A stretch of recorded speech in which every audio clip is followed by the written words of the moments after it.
नमस्कार, मेरा नाम देवेश पांडे है और आज आपके मतलब की खबर में हम समझेंगे एनपीएस सिस्टम के बारे में।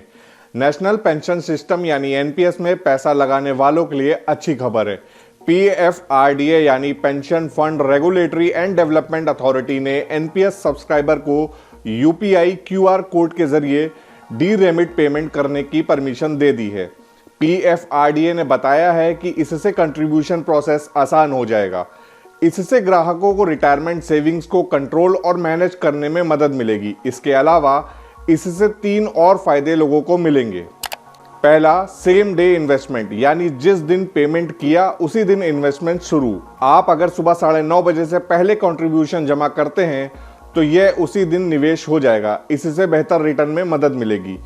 दूसरा, पीरियोडिकल ऑटो डेबिट पेमेंट को रेगुलर करने के लिए आप इस सुविधा के तहत मंथली, क्वार्टरली, हाफ ईयरली अवधियों के लिए auto debit payment mode set कर सकते हैं। और तीसरा, वन टाइम या रेगुलर कंट्रीब्यूशन, जमाकर्ता अपने फाइनेंशियल गोल या अपनी सुविधा के अनुसार इसमें जब चाहे पेमेंट कर सकता है। इसमें वन टाइम या रेगुलर पेमेंट मोड सिलेक्ट करने की आज़ादी रहेगी। अब समझते हैं कि ये डी रेमिट क्या है। डी रेमिट एक इलेक्ट्रॉनिक सिस्टम है जिसके जरिए एनपीएस में जमा की जाने वाली राशि आपके बैंक अकाउंट से सीधे आपके ट्रस्टी बैंक के खाते में चली जाती है। डी रेमिट का इस्तेमाल करने के लिए सब्सक्राइबर के पास ट्रस्टी बैंक के साथ डी रेमिट आईडी का होना जरूरी है। इस वर्चुअल अकाउंट का उपयोग केवल एनपीएस कंट्रीब्यूशन भेजने के लिए ही किया जा सकता है। नेशनल पेंशन सिस्टम को सरकार ने 1 जनवरी 2004 को लॉन्च किया था। इस तारीख के बाद ज्वाइन करने वाली सभी सरकारी कर्मचारियों के लिए यह योजना अनिवार्य है। साल 2009 के बाद से इस योजना को प्राइवेट सेक्टर में काम करने वालों लोगों के लिए भी खोल दिया गया। एनपीएस लेने के लिए एलिजिबिलिटी क्या है? कोई भी भारतीय नागरिक एनपीएस अकाउंट अपना ओपन करवा सकता है। उसकी उम्र 18 साल से 70 साल के बीच होनी चाहिए। एप्लीकेशन फॉर्म में दिए गए केवाईसी के सभी पैरामीटर पूरे होने चाहिए। इंडियन कॉन्ट्रैक्ट एक्ट के अनुसार कॉन्ट्रैक्ट करते समय कानूनी रूप से एलिजिबल होना चाहिए।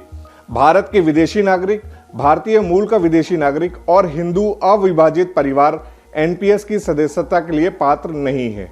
एनपीएस एक निजी पेंशन अकाउंट है, इसलिए इसे आपकी जगह पर कोई दूसरा व्यक्ति अकाउंट नहीं खोल सकता है। एनपीएस अकाउंट ओपन करने का प्रोसेस।